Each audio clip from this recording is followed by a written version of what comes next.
I got so much motherfucking design on right now. Break it down, bring it back, make it clap. I got 3 old thoughts, new block, where that day. Bitches on my line, and you know.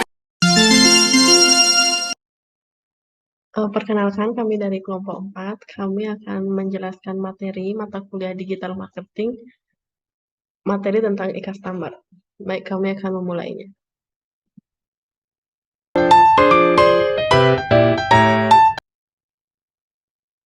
Mata kuliah e-customer. Sebelumnya, perkenalkan nama kelompok terlebih dahulu. Yang pertama ada Firda Samawati Isyah. Yang kedua ada Sangi Putu Nindya Antika. Pembahasan pada kali ini yaitu pertama ada pengertian e-customer, yang kedua ada motivasi, yang ketiga ada harapan, selanjutnya ada pembelian online dan dukungan proses, pengelolaan informasi online, hubungan online dan loyalita, komunikasi dan jaringan sosial, profil karakteristik dari online pelanggan, peneliti pelanggan online, dan pasca PIC pelanggan. Pengertian e-customer dan motivasi. E-customer atau disebut juga sebagai electronic customer adalah konsumen yang melakukan transaksi pembelian barang atau jasa melalui media elektronik atau internet. E-customer dapat melakukan pembelian melalui situs web e-customer, aplikasi mobil, atau media sosial. E-customer menggunakan kartu kredit atau sistem pembayaran elektronik lainnya untuk melakukan pembayaran. E-customer biasanya lebih memilih belanja secara online karena lebih praktis, cepat, dan mudah dibandingkan dengan cara tradisional yang membutuhkan waktu dan tenaga lebih. Dari bisnis online, e-customer memiliki peran yang sangat penting karena jumlahnya yang semakin meningkat setiap tahunnya. Oleh karena itu, strategi pemasaran yang efektif dan pengelolaan website yang baik sangat diperlukan untuk menarik dan mempertahankan e-customer. Selanjutnya ada motivasi. Motivasi ini adalah dorongan atau keinginan yang mendorong seseorang untuk melakukan sesuatu tindakan atau mencapai suatu tujuan tertentu. Motivasi ini biasanya berasal dari faktor internal setiap minat dan kebutuhan atau faktor eksternal seperti hadiah atau hukuman. Motivasi ini dapat sangat penting dalam mencapai kesuksesan dan meraih tujuan karena membantu seseorang untuk tetap fokus dan terus berusaha meskipun menghadapi tantangan atau rintangan. Di mana keterkaitan motivasi ini terhadap e-customer ini dapat mempengaruhi karena dengan motivasi mereka dapat melakukan pembelian dan interaksi online. Motivasi yang kuat dapat mendorong e-customer untuk melakukan pembelian secara online, sementara motivasi yang kurang dapat menghambat perilaku pembelian mereka. Selanjutnya ada harapan. Harapan ini adalah sebuah keyakinan atau anggapan seseorang tentang sesuatu kejadian atau hasil yang diinginkan di masa depan. Harapan dapat menjadi sumber motivasi dan energi yang kuat bagi seseorang untuk mencapai tujuan yang diinginkan. Terus keterkaitan harapan dengan e-customer ini adalah ketika konsumen melakukan pembelian online, mereka memiliki harapan tertentu tentang produk atau layanan yang mereka beli, pengiriman, layanan pelanggan, dan banyak lagi. Jika harapan konsumen terpenuhi, maka mereka akan merasa puas dengan pengalaman pembelian mereka dan kemungkinan besar akan kembali untuk melakukan pembelian di masa depan. Selanjutnya ada ketakutan dan fobia. Ketakutan adalah respon yang normal terhadap situasi atau objek yang dianggap bahaya atau menyebabkan ketidaknyamanan. Ketakutan ini umumnya bersifat sementara dan dapat diatasi dengan cara menghindari atau menghadapi situasi tersebut. Selanjutnya fobia. Fobia ini adalah jenis gangguan kecemasan yang lebih ekstrim daripada ketakutan. Fobia ini ditandai dengan ketakutan yang berlebihan secara terus-menerus terhadap objek atau situasi tertentu, bahkan jika objek atau situasi tersebut sebenarnya tidak berbahaya. Selanjutnya ada pembelian online dan dukungan proses. Pembelian online adalah proses pembelian produk atau jasa melalui internet atau situasi e-customer. Konsumen dapat memilih produk atau jasa yang diinginkan memasukkannya ke dalam keranjang belanja dan melakukan pembayaran secara online melalui berbagai metode pembayaran yang tersedia, di mana proses pembelian dan caranya yang pertama adalah kesadaran, selanjutnya mencari, evaluasi, keputusan, pembelian, dukungan, dan hadiah.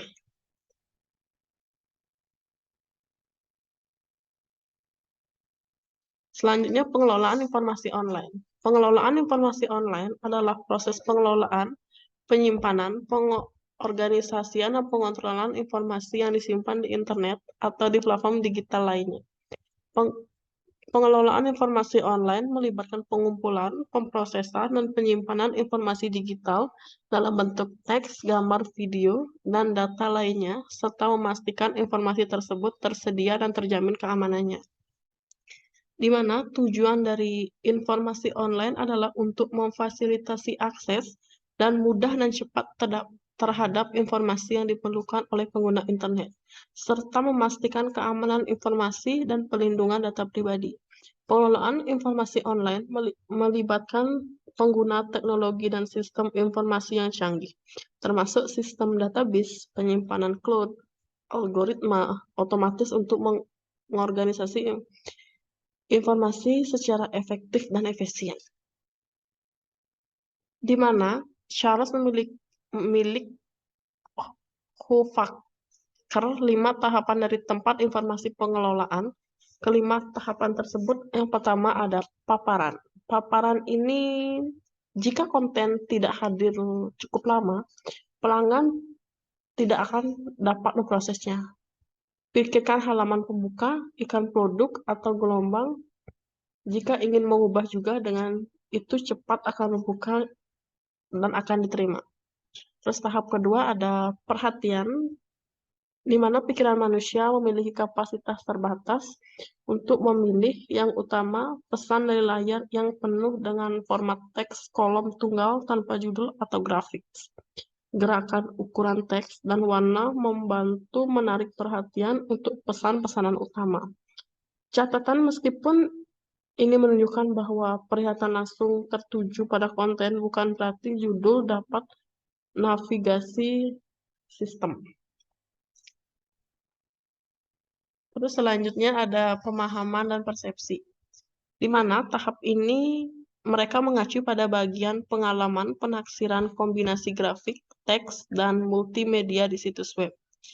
Itu desain paling efektif jika menggunakan standar atau metafora yang sudah dikenal sejak pelanggan akan menafsirnya menurut pengalaman dan ingatan sebelumnya. Setelah informasi yang relevan, yaitu adalah ditemukannya pengunjung kadang-kadang ingin menggali lebih dalam lagi informasinya. Selanjutnya ada tahap keempat, yaitu hasil dan penerimaan. Mengacu pada apakah informasi yang disajikan diterima oleh pelanggan. Taktik yang berbeda perlu digunakan untuk meyakinkan tipe orang yang berbeda. Secara klasik, audiens lebih yakin dengan fitur daripada manfaat, sedangkan kebalikannya berlaku untuk audiens di Eropa. Berapa pelanggan akan menghadapi daya tarik emosional, mungkin diperkuat oleh gambar, sementara yang lain akan evaluasi lebih klinis berdasarkan itu teks. Itu memberi tugas dari menggabungkan teks, grafik, dan menyalin meyakinkan ke setiap pelanggan. Terus yang terakhir ada retensi atau penyimpanan. Artinya, pelanggan bisa mengingat milik mereka pengalaman mereka kembali. Berbeda 5 desain situs akan diingat pelanggannya. Mungkin mendorong kunjungan berulang, kapan itu pelanggan berpikir, dan kemudian dikenang itu tata letak dari situs. Desain situs yang jelas juga akan ditanamkan dalam ingatan pelanggan secara mental, peta yang dapat mereka gambarkan saat mereka kembali ke situs, dan meningkatnya aliran mereka ke pengalamannya.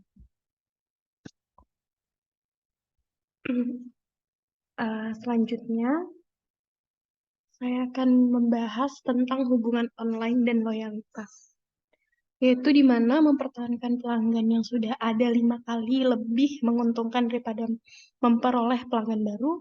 Menariknya, Lauren dan Altfam 2006 menyatakan bahwa pelanggan tetap online sebenarnya 10 kali lebih yang menguntungkan. Bahkan lebih dari 10 tahun yang lalu, perusahaan-perusahaan uh, Australia kehilangan separuh pelanggan mereka setiap 50 tahun. Bisa dibilang semua pasar punya dipercepat menjadi hiperkompetisi dengan tingkatnya gesekan yang lebih agresif. Semua pemasar tahu bahwa membangun hubungan jangka panjang dengan pelanggan ideal sangat penting untuk bisnis yang berkelanjutan.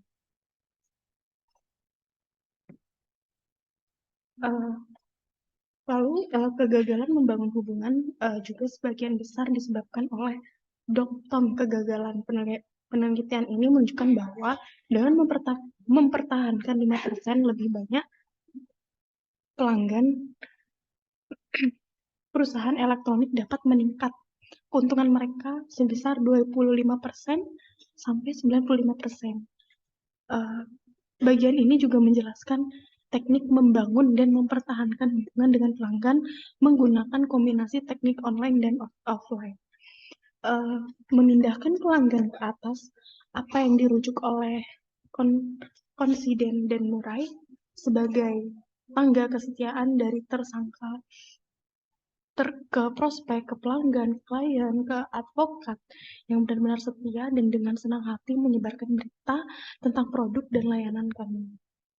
Lalu juga banyak perusahaan sekarang yang secara proaktif memasarkan pelanggan yang ideal seperti yang telah dipikirkan bahwa 20% pelanggan yang ada adalah ideal dan menghasilkan sebagian besar keuntungan.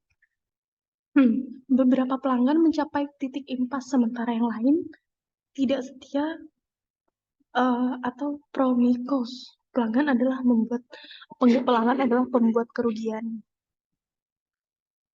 Next, ada 5 penentu utama loyalitas yang diidentifikasikan oleh Rachel dan Schefter 2000. Yang pertama ada kualitas pelanggan yang mendukung. Lalu yang kedua ada pengiriman tepat waktu. Yang ketiga menarik produk presentasi. Yang keempat nyaman dan secara wajar harga pengiriman dan penanganan. Yang kelima jernih dapat dipercaya pribadi kebijakan. Lalu ada komunitas dan jaringan sosial. Komunitas atau jaring sosial itu penting. Bisakah mereka menanamkan diri dalam komunitas dan dengan demikian memperkuat hubungan dengan pelanggan? Komunitas pembeli, pengguna, pecinta, bahkan pembenci bisa bermunculan di seluruh internet. Lebih baik untuk bekerja dengan komunitas daripada melawan mereka. Lalu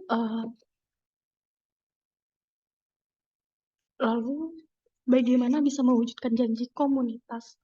Yaitu kunci suksesnya adalah komunikasi yang berpusat pada pelanggan. Ini adalah interaksi pelanggan ke pelanggan. Pelanggan bukan pemasok, menghasilkan konten situs, daftar email, ataupun papan buletin. Nah, kesuksesan komunitas dan kekuatan dapat diukur dari jutaan pelanggan yang menggunakan Napster atau Gnutella untuk mengunduh file.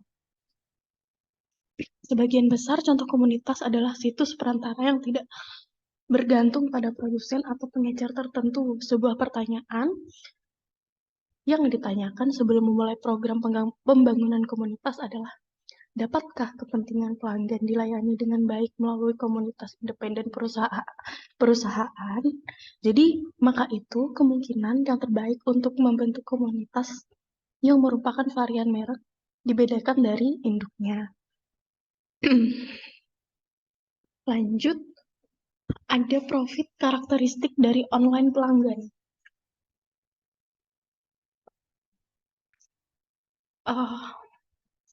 Proporsi dari pelanggan WHO menggunakan bermacam-macam digital saluran seperti sebagai internet, interaktif digital, televisi, dan seluler atau perangkat lainnya.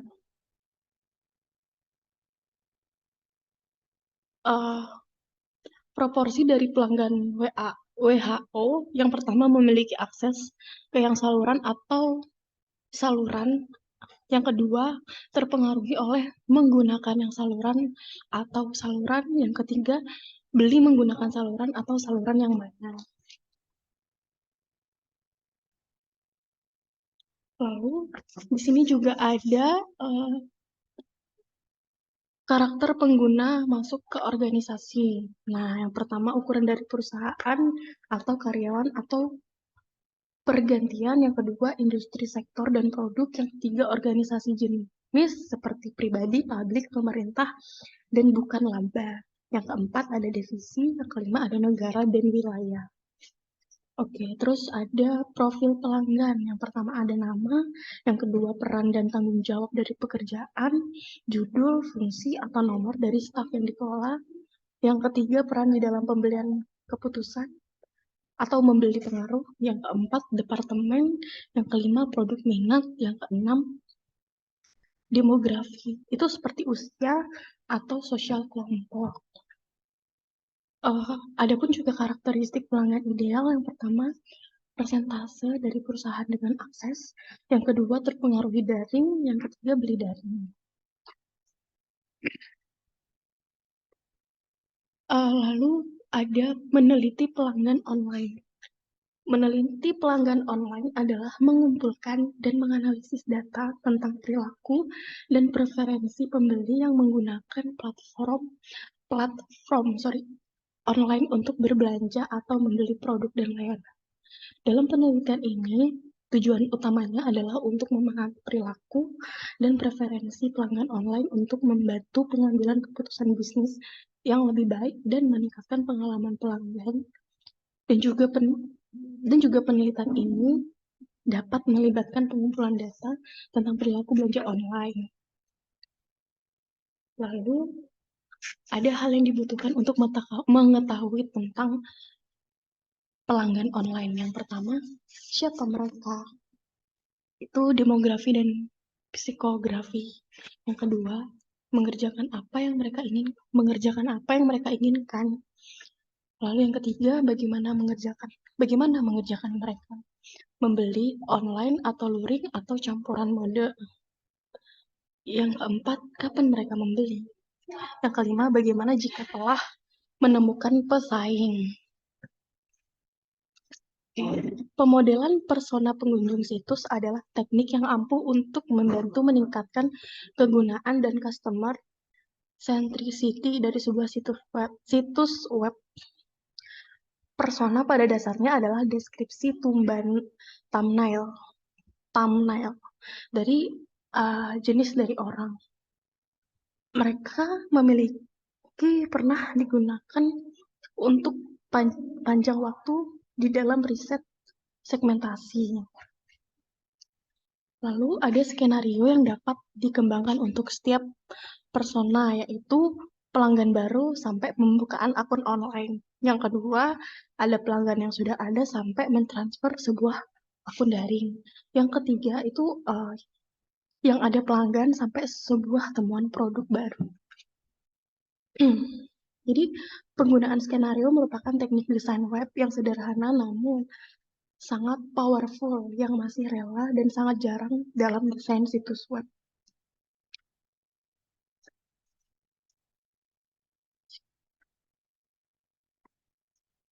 Terus ada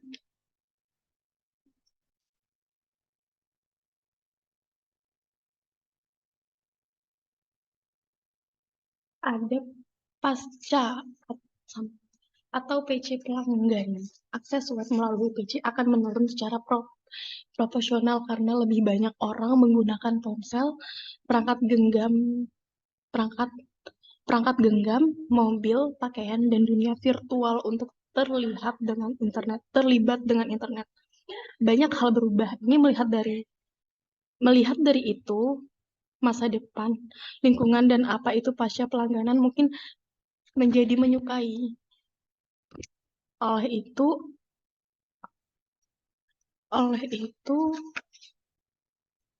akhir dari bagian ini melihat sekilas dari itu masa depan dan itu pelanggan di dalam. Pelanggan pasca PC terkadang menerima pembayaran untuk melihat beberapa iklan, sisanya adalah disaring oleh perangkat lunak, penyaringan, dan TV layar dinding ke dinding PVR. Baik pemerintah maupun masyarakat tidak lagi mengizinkan iklan mengganggu gaya lama. Tidak lagi panggilan telepon malam yang mengganggu dari agen cerdas yang membaca naskah. Ini juga ilegal untuk sampah milik siapapun, ambang pintu atau rumah dengan surat tembakan dan sisipan.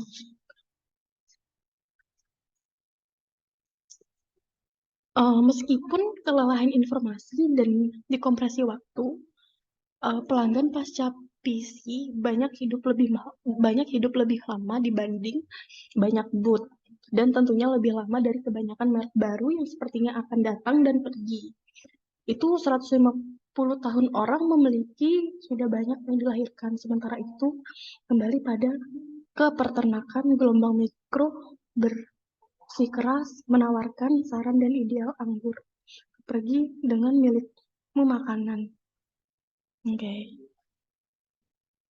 Lanjut. Ada pelanggan virtual di dunia virtual.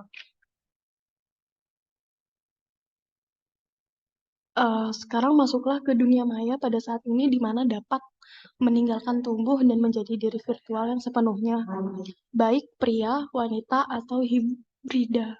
Orang dapat menjelajahi interaktif 3D ini, kesempatan untuk melepaskan diri dari kungkungan tubuh mereka dan menjelajahi jangkauan jauh mereka, pikiran, dan bertemu orang lain di lingkungan tempat baru, dapat bermain, bicara, berjalan, berlari, terbang, berhubungan seks, menonton film, dan berbasis semuanya dengan cara virtual. Namun, nyatanya di dunia yang bebas dari bahaya penyakit, kepolosan pasca perang, dan pra-age, ada beberapa dunia virtual termasuk Second Life dan Entropia. SF punya 7 juta anggota yang diklaim, yaitu 83.000 penduduk premium dengan rata-rata 40.000 aktif pada satu waktu. BCC juga menayangkan produk uang The Second Life. Sky News punya membuka replika studinya di Second Life. Reuter hadir di sana, pemutaran perdana MTV, acara TV, mereka di dalam virtual Laguna Beach.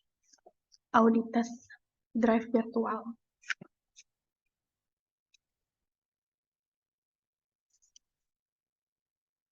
Jadi, kesimpulannya itu, e-commerce adalah konsumen yang melakukan pembelian melalui media elektronik atau internet.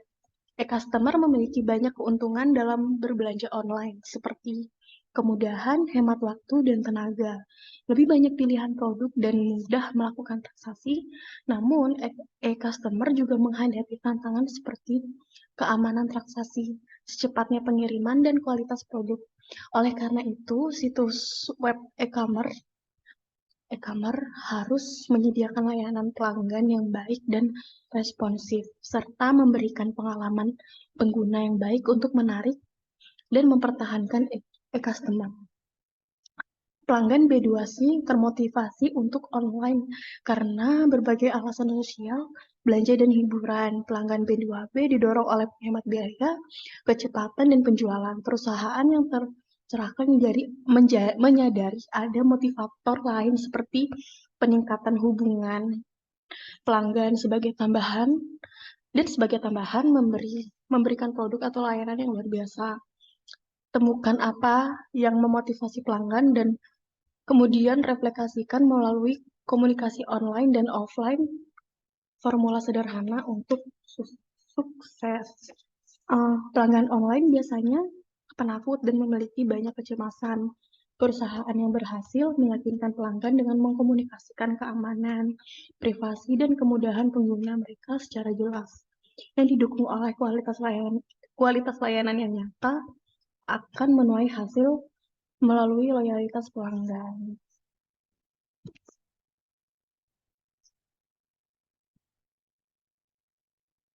Sekian presentasi dari kami ucapkan terima kasih.